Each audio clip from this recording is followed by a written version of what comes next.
চলে যাব আমায় তোমরা ভুইলা যাইও রে আমি চলে যাব আমায় তোমরা ভুইলা যাইও আমার মরণ আসিবে আর জোরে বলেন আমার মরণ টাকা পয়সা দালান কোঠা যাহা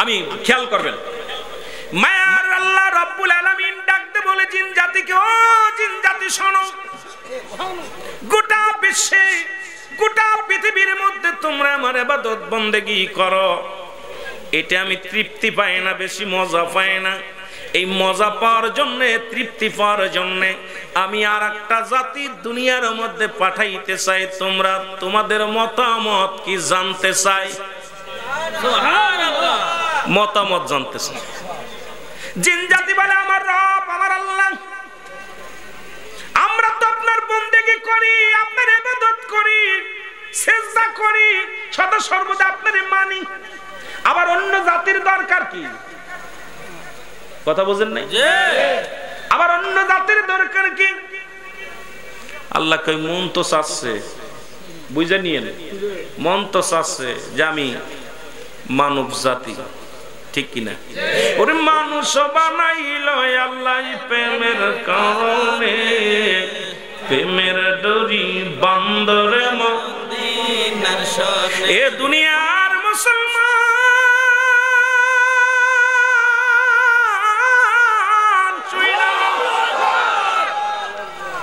জিন জাতি বলে আমার মালিক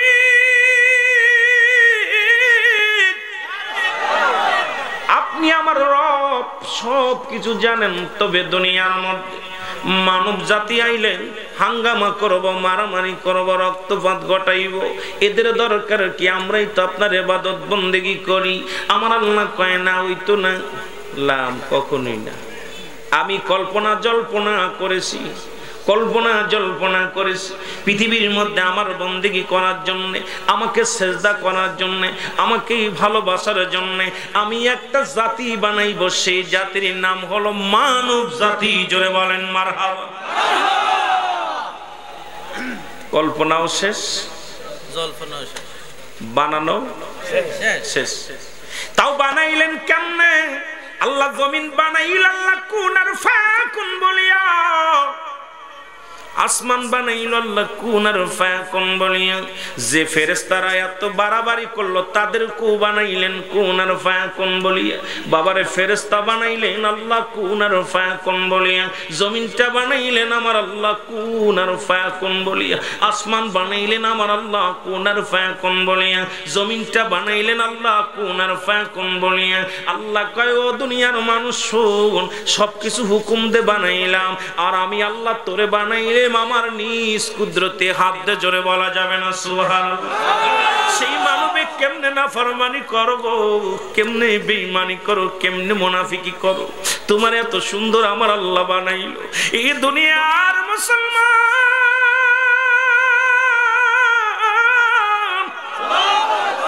দিলের কান্দে লাগে শুনালো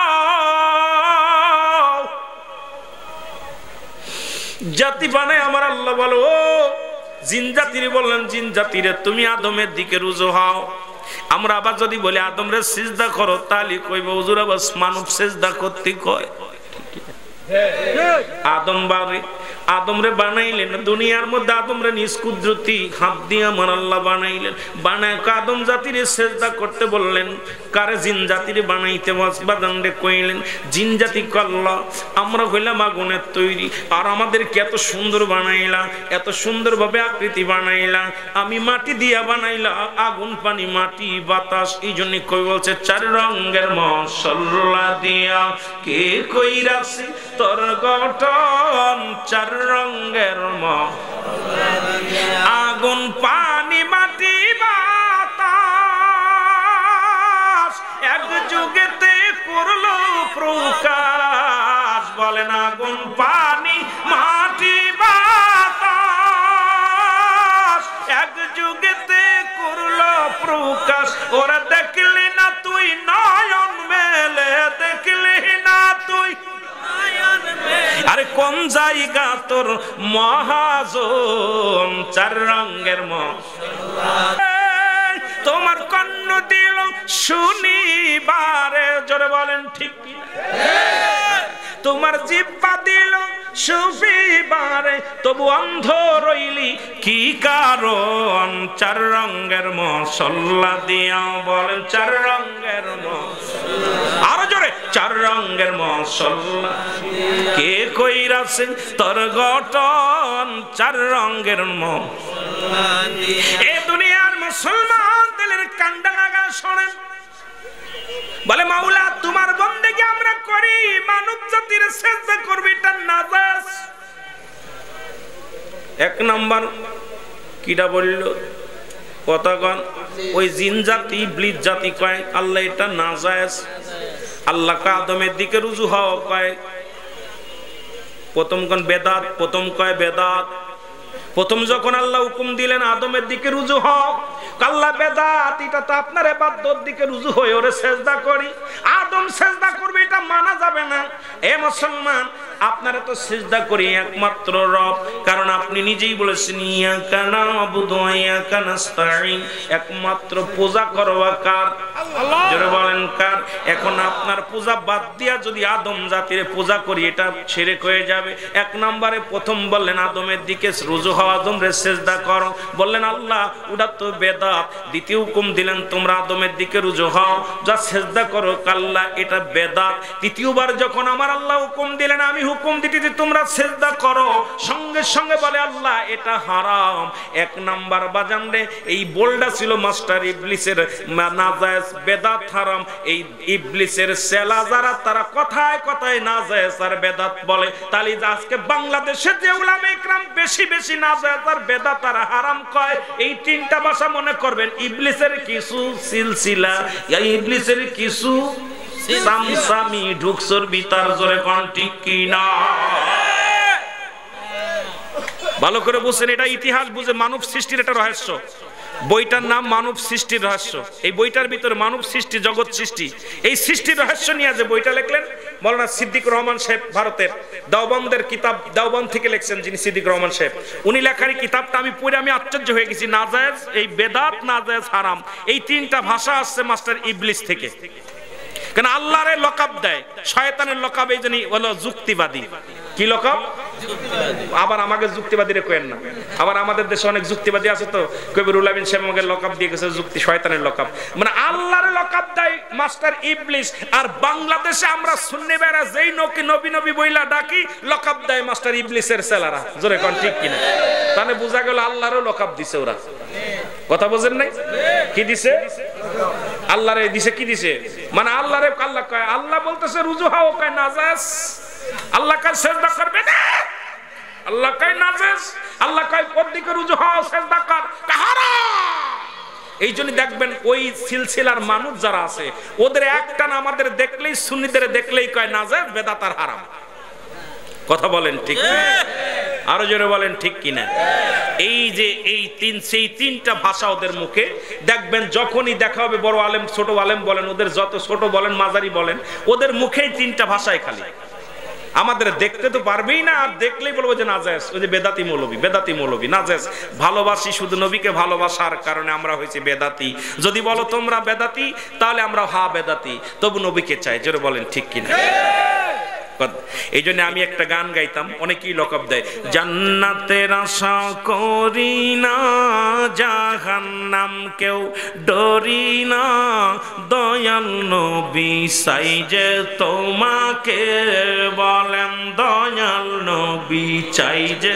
তোমাকে আরো জোরে বলেন জান্নাতের আশা করি না জাহান্নামকে ডরি না আবার আলেমরা বাদবে এটা যখন কারণ আল্লাহ পাক কোরআনে বলছে তোমরা জাহান্নামকে ভয় করো জান্নাতের আশায় ইবাদত বন্দেগী করো এখন ওই ফতোয়া নিয়ে আসবে কোরআনের আয়াতে আল্লাহ তো নিজেই জাহান্নামকে ভয় করতে বলছে আমরা জাহান্নামে দিলেও বেজার না খুশি না আমরা নবীকে চাই জোরে বলেন ঠিক না যেখানে দেয় দিক তবু চাই কারে আমার সাথে বলেন জান্নাতের আশা করি না জাহান্নামকেও করি না দয়াল নবী চাই যে তোমাকে আমি পড়ব যে একদিন কঠিন বিপদে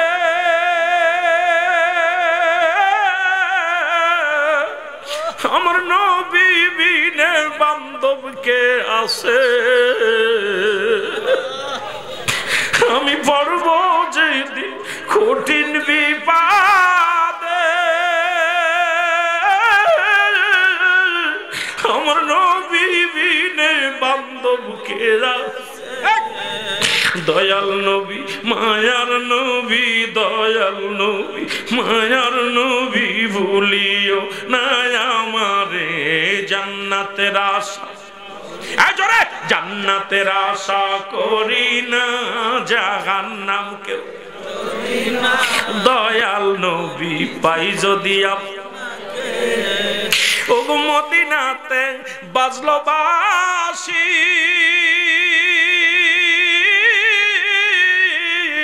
ওরে পাগল হলো সুন্নি নর নারী ওর মদিনাতে বাজলো বাঁশি পাগল বিশ্বের নর নারী দাও দেখা দাও দয়াল নবী দাও দেখা দাও দয়াল নবী একটি বার আশিকে রে জান্নাতের আশা করি না জাহান্নাম কেউ দয়াল নবী সাইজে তোমাকে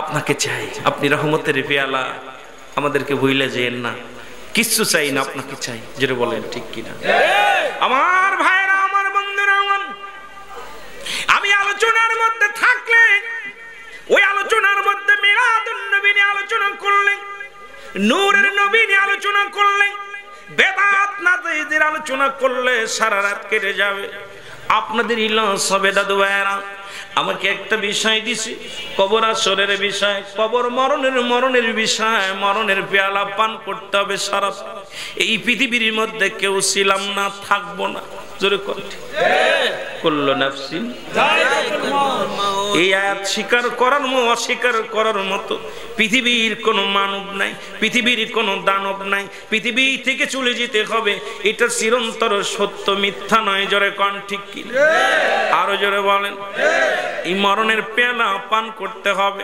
মানুষের মৃত্যু হয় দুইটা টাইমে একটা হলো রাতের বেলা একটা হলো দিনের বেলা এই দুনিয়ার মুসলমান শুনে লও মানুষের মৃত্যু হয় দুইটা টাইমে একটা হলো রাতের বেলা একটা হলো দিনের বেলা আর আজরাইল আসবে মানুষের এক নম্বর বিপদ হলো মানুষের মরণ দুই নম্বর বিপদ হলো বাজানরে কবর তিন নম্বর বিপদ হলো কিয়ামতের ময়দান এই সব জায়গায় নবী লাগবে দুনিয়া আখিরাত সব জায়গা নবী লাগবে কি লাগবে না আমার মরণ আসিবে যখন কেউ তো জানি না আমার মরণ আসিবে যখন কেউ তো এই আমি চলে যাব আমায় তোমরা ভুইলা যাইও না আমি চলে যাব আমায় তোমরা ভুইলা যাইও না আমার মরণ আসিবে যখন কেউ তো জানি না টাকা পয়সা দালান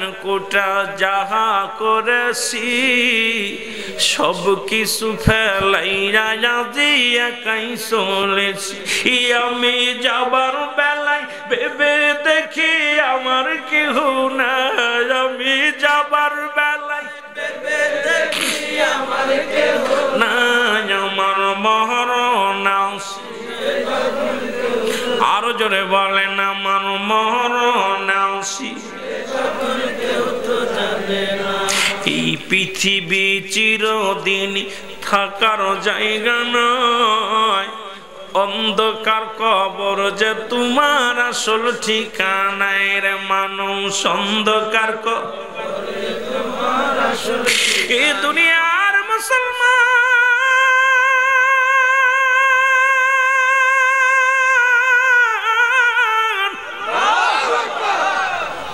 এই পৃথিবীর মধ্যে আসলে একটা সিরিয়াল আছে যার কোনো সিরিয়াল নাই রে।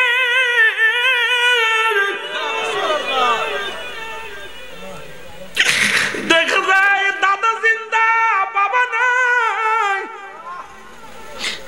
দুনিয়ার মধ্যে সন্তান জিন্দা, সন্তানের লাশ বাবার কাঁধে, দাদু ভাইরা দিলের কান্ডা লাগা শুনে। এই দুনিয়ার মধ্যে এই নিষ্ঠুর পৃথিবীটা দেখা যায় সন্তানের লাশ বাবার কাঁধে, বাবা আল্লাহ সন্তানের কাঁধে। কে কখন চলে যাবে কেউ বলতে পারি না। পৃথিবীতে আসার একটা সিরিয়াল আছে যার কোনো সিরিয়াল নাই। দেখা যায় অনেক মানুষ, দাদা অনেক দিন যাবত বিছনায় পড়ে আছে মরে নাই, দাদি বিছনায় পড়ে আছে মরে নাই, অথচ নাতি ছেলে দুনিয়া থেকে বিদায় হয়ে গেছে। হে মুসলমান, গভীর মনোযোগ। আমি এই জন্য বলতেছিলাম পৃথিবীর মধ্যে আসার সিরিয়াল আছে যার কোনো সিরিয়াল নেই। এই হাত দিয়ে কত মানুষের গোসল করাইলাম, কত মানুষের দাফন করাইলাম, কত মানুষের জানাজা পড়লাম। আপনিও পড়েছেন, আমিও পড়েছি। আজকে কান থেকে ফিরে যেতে পারবো কেউ বলতে পারি না। এই পৃথিবী নিষ্ঠুর পৃথিবী, শুধু নিতে জানে, দিতে জানে না। পচা গলা কুয়ে যা বলবেন সবই নিয়ে যাবে। ঘুষখোরটাও নিবে, সুদখোরটাও নিবে, ভালাটাও নিবে, মন্দটাও নিবে। তবে মুসলমান, মৃত্যুর পরে কঠিন দিন এসে যাবে। এ জীবন জীবন নয়, এমন একটা জীবন আসবে যে দেশে গেলে মানুষের বিচার হয়, যে দেশে গেলে মানুষের হিসাব হয়। সেই দেশের যাত্রী আমরা জোরে জোরে চিল্লায় বলেন ঠিক কিনা। এই আমি চলে যাব, আমায় তোমরা ভুইলা যাইও রে। আমি চলে যাব, আমায় তোমরা ভুইলা যাইও। আমার মরণ আসিবে। আরো জোরে বলেন আমার মরণ। টাকা পয়সা দালান কুটা যাহা করেছি, সব কিছু ফেলাইয়া দিয়া কাইসা। এই আমি যাবার বেলায় ভেবে দেখি আমার কেউ, আমি যাবার বেলায় ভেবে দেখি আমার কেউ নাই। আমার মরণ আসিবে, কার জন্য তুমি ঘুষ খাও, কার জন্য সুদ খাও, কার জন্য বাড়ি, কার জন্য গাড়ি, কার জন্য তুমি অন্যের সংসার অশান্তি লাগাও। আজকে জমা জমি সম্পদ সব ফেলে চলে যাওয়া। আমার মন চাই এই জমিনের ভিতরে ওদেরকে এই মাত এখনই গ্রাস করে ফেলি, এখনই তাদেরকে আমি ধরে ফেলি। জমিন জমিন বারবার ডাক দেখ, আল্লাহ আমার উপর দিয়ে যখন ঘুষ করে হেঁটে যায়, আমার উপর দিয়ে যখন হেঁটে যায় ঘুষ করে সুদ করে জিনা কর, আমি বড় কষ্ট পাই। আমার পিঠের উপর দিয়ে যখন চলে যায় এ দুনিয়ার মুসলমান, সব কিছু চলে যাবে। আল্লাহ বলে কুল্লু মান আলাইহা ফান, সব কিছু শেষ করে দিবে আমার আল্লাহ। আল্লাহ কয় বান্দার এই জমিনটা আমি চূর্ণ বিচ্ছিন্ন করে দিব, এই জমিনের মধ্যে কিচ্ছু আমি রাখবো না, এই জমিনটা আমি চূর্ণ বিচ্ছিন্ন করে দিব। এই জমিনের যত মাটি আছে আমি আল্লাহ পুড়াইয়া তামা বানাইয়া দিব। এই জমিনের মধ্যে যত পানি আছে সব পুড়াই আমি আল্লাহ ছাই বানাইয়া দিব। যেদিন কিচ্ছু বলতে কিচ্ছু থাকবে না, সেদিন থাকবো শুধু আমি আল্লাহ। কে থাকবে রে বান্দা? আল্লাহ। আরো জোরে বলেন কে? আল্লাহ। যেদিন কিচ্ছু থাকবে না, আল্লাহ কয় সেদিন থাকবো শুধু আমি আল্লাহ। আর আমি থাকবো নবীর ভালোবাসা নিয়া। আল্লাহ থাকবে কার প্রেম নিয়া? আরো জোরে, আর আরো জোরে বলেন কার প্রেম? আল্লাহ থাকবে নবীর প্রেম নিয়া, আমরাও থাকতে চাই নবীর প্রেম নিয়া।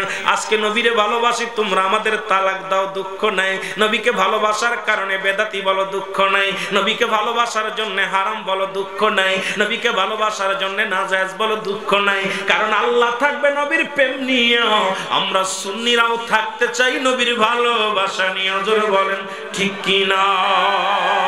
ওরে দয়াল নবী বিহনে আপন বলতে কেহ নাই জগতে।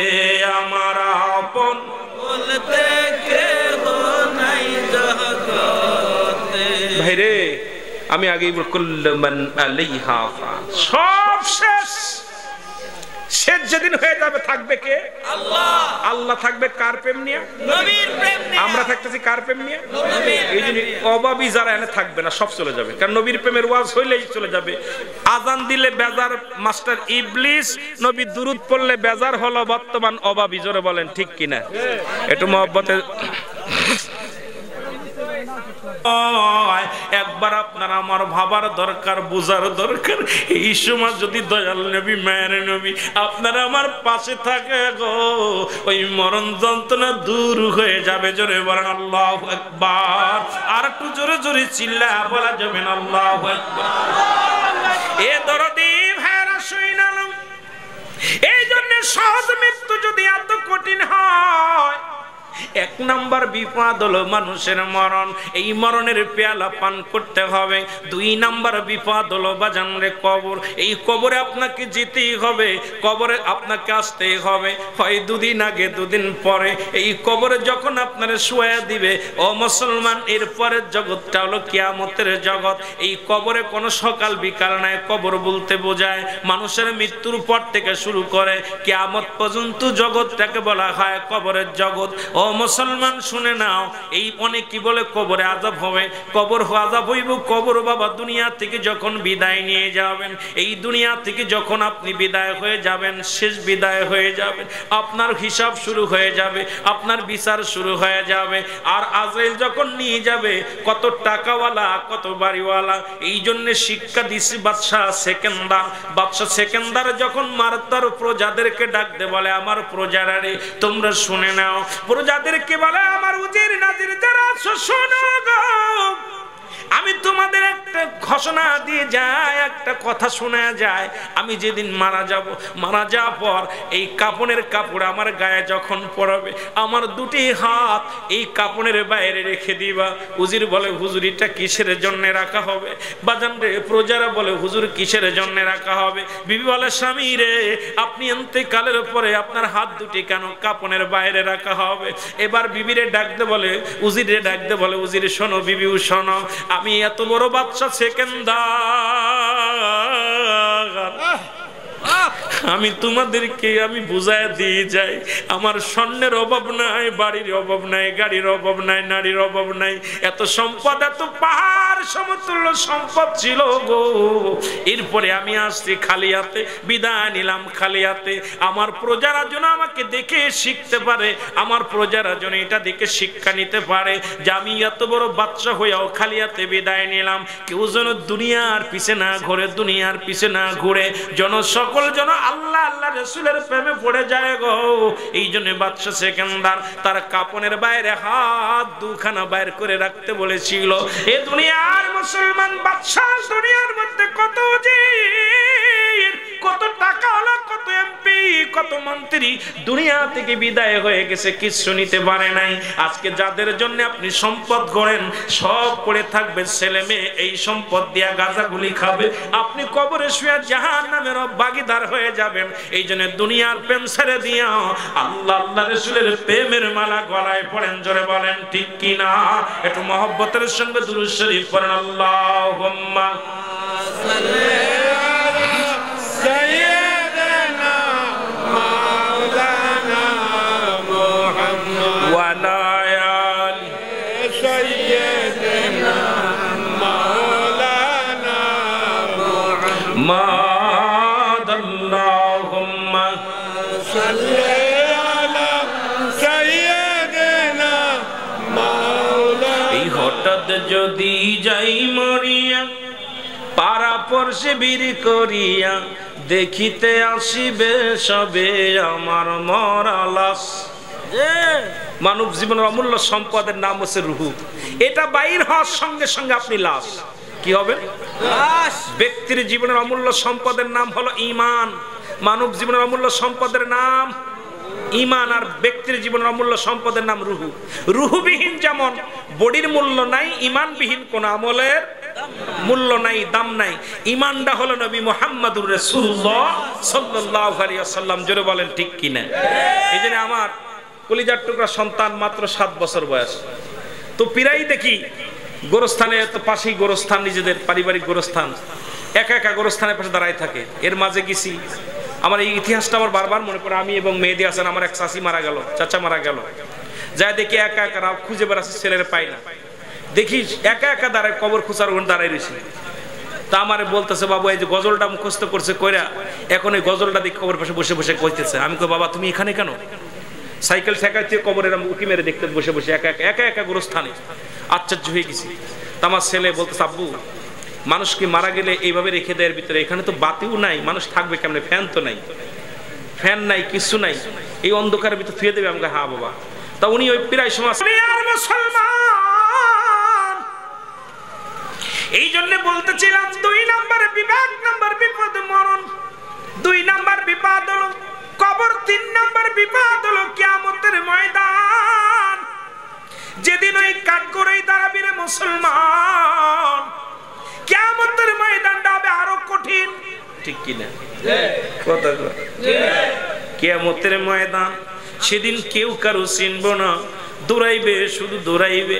বাবারে লম্বা আলোচনা, একটার মধ্যে পড়ে থাকলে চলবে না, এই জন্য আমি টাচতে যাই। কিয়ামতের ময়দানটা হবে এত ভয়াবহ, মোটুয়াত উপরে সূর্যোদয় হবে, মানুষ আজকে গরমে টিকতে পারে না। দোয়া চাও আল্লাহর কাছে, কারেন্টের জন্য গালাগালি করে লাভ নাই। দোয়া চাও, আল্লাহ তুমি বাতাস দাও, শান্তি দাও, বৃষ্টি দাও, রহমতের বৃষ্টি দাও। আগের যুগের মানুষ দেখতাম বৃষ্টি না হলে, যখন দেখতাম বৃষ্টি না, উলামা ইকরাম রাস্তায় রাস্তায় দাঁড়ায়া, মাঠের মধ্যে দাঁড়ায়া 2টি হাত তুলতে দেরি হতো, আল্লাহর রহমতের বৃষ্টি নামতে দেরি হতো না। এখন আমি আপনি দোয়া করলে দোয়া কবুল হয় না। কেন হয় না? কারণ কেন হয় না, কেনর জবাব তো দেওয়া সম্ভব না। তবু বাদান রে, কারণ হারাম হালাল খায়া দেহটারে এমন ভাবে গড়ছি, এই দোয়া আল্লাহর কাছে কবুল হতে চায় না। জোরে বলেন ঠিক কিনা? যাদের দোয়া কবুল হয় তাদেরকে মানতেও রাজি না। কথাগণ নবীগণ, অলিগণ, গাউসগণ, কুতুবগণ, আলেমগণ, উলামাগণ, এখন কোন আলেমরে মানবেন? আলেম মানে তো জ্ঞানী। এখন জ্ঞানের ভান্ডার, আমাদের দেশে অনেক নায়ক নায়িকা হয়েছে, নায়ক নায়ক। ও মুসলমান শোনো, জ্ঞানের ভান্ডার, অনেক শিল্পী হয়েছে। এই জ্ঞান নয়, কুরআন হাদিসের জ্ঞান, এলমে হুজুরি, এলমে হুসুলি, এলমে ফয়বাদান্ডে, এলমে গায়েব। এ মুসলমান শুনে নাও, শরিয়াত, তরিকত, হাকিকত, মারিফাতের এই প্ল্যাটফর্মের মধ্যে যিনি আছেন তিনি তো জ্ঞানী। আর এই খানদানের যদি তুমি পরিপূর্ণ কোন ব্যক্তিকে পাইতে চাও, এই জামানার কামেলে মুকাম্মেল, এর মধ্যে কোনো সন্দেহ নাই। জোরে জোরে চিল্লা বলা যাবে না, ঠিক কি না? এ ভাইরা শুনে নাও, ওই কিয়ামতের ময়দান যেদিন শুরু হয়ে যাবে, মোটো হাত উপরে সূর্যোদয় হবে, মানুষ ঘামের মধ্যে সাঁতার কাটবে, কেউ গলা পানির মধ্যে সাঁতার কাটবে রে, কেউ বা বাদান্ডে পিপাসায় কাতর হয়ে যাবে, হায়নি পাশের পানিগুলো এনে দিবে। ওই পানিগুলো যখন খাবে, পিছনের রাস্তা দিয়ে নাড়ি বুড়িগুলো বের হয়ে যাবে। বাবারে গভীর মনোযোগ, ওই কঠিন দিনে একমাত্র বাসনওয়ালা, তরানোওয়ালা আমার নবী রাহমাতুল লিল আলামিন। আরো জোরে জোরে চিল্লা বলেন আল্লাহু আকবার। আর একটু জোরে বলেন। ওই দিন যদি তরাইতে যদি বাঁচতে চান, নবী মুহাম্মদুর রাসূলুল্লাহর কাছে ছুটে যাও। ওলামা ইকরাম আলোচনা করার ভিতরে বলে, প্রথম যাবে আদম নবীর কাছে, আদম নবী বলবে আমি পেরেশানিতে চলে যাও। ঈসা নবীর কাছে ঈসা বলবে আমি পেরেশানিতে চলে যাও। মুসা ইসকার কাছে ইব্রাহিমের কাছে ইব্রাহিম বলবে চলে যাও। মুসা নবীর কাছে মুসা নবী বলবে আমি পেরেশানিতে, টেনশনে আছি, চলে যাও। ওই জান্নাতের পাশে জাহান্নামের গেট ঘষে একজন ব্যক্তি কান্দিয়া রব্বি হাবলি উম্মতি, সেই নবীর কাছে যখন যাবে, আমার নবী ডাক দিয়ে টান দিয়ে বলে, উম্মতিরা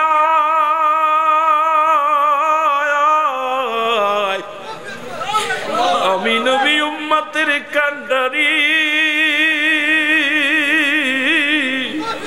আমি নবী উম্মতের দরদি। জোরে জোরে চিল্লা বলা যাবে না আল্লাহু আকবার।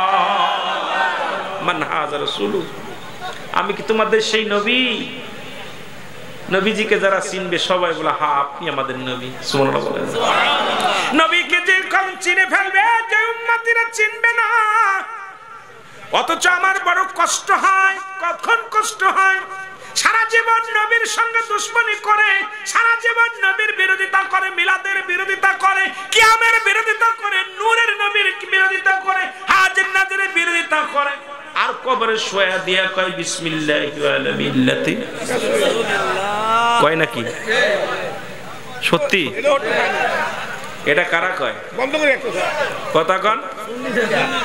ওরাও কয়, ওরাও কয়। বিশ্বাস হয় না? আপনি কাছে যাবেন, অবাবিরা যখন মারা যাবে দেখুন ওদের কবরের পরে বইয়ের পর আর্ধেক হয়। কিন্তু সারা জীবন দল করে একজনের, বিপদে পড়ে কয় দল করে একজন। মিল্লাত মানে কি? মিল্লাত মানে দল। কার দল? জোরে বলেন কার দল? এটা জোরে বলেন কার দল? নবীর দল। সারা জীবন 2 নাম্বারই করলে এবার মরার পরও মিথ্যা বলে, মরার পরও মিথ্যা বলে। মিথ্যা বলতেছে এটা রাসূলের দলভুক্ত করে দিয়ে গেলাম। আরে আমার নবীজি, আপনারা মনে কিছু করবেন না, আমি কোনো কারো বিরোধিতা করতে আসি নাই। আপনি আমাদের দেশে 2টা দল, একটা আমলিক একটা বিএনপি, কথা বলতেছি। এখন আমলিকের লোক কিনা বিএনপির লোক কিনা আপনারা জানেন না? কথা কন না কেন? এখন আমি বিএনপির লোক, আপনারা যদি বলে ভাই আমি আমলিকের লোক, মানবেন? তুই তো কড়া আমলিক বিএনপি, ধরে বলে ঠিক কিনা? কথা কন না কেন? এখন আমি যদি আপনার কাছে দাবি করি, দাবি দেওয়া পুরো হবে না। তা আমরা সারা জীবন রাসূলের দুশমনি করে গেলাম, আর মরার পরে আমরা নবীর দলের লোক। কার দলের লোক? আমরা কই যারা নবীর দুশমনি করবে, আল্লাহর কসম করে বলি, তারা মারা গেলে আপনারা কবরে হাত দিয়ে বলবেন বিসমিল্লাহি আলা মিল্লাতে কুত্তাউল্লাহ। কার নামে থবেন? কথা বলেন কার নামে? জোরে বলেন কার নামে? কথা বলে না কেন? নবীর নামে তাদের লাশ থোয়া যাবে না, নবীর মিল্লাতে তাদের থোয়া যাবে না, নবীর দলে তাদের দেওয়া যাবে না। কারণ সারা জীবন নবীর সঙ্গে দুশমনি করেছে, মরার পরে কথা বুঝেননি, বাইম মাছের মতো সোজা হয়ে গেছে যখন, তখন আমরা নবীর দলের লোক। কথা কোন ঠিক কিনা? ওদেরকে নবীর দলে রাখা যাবে না। যারা বলেন যাবে।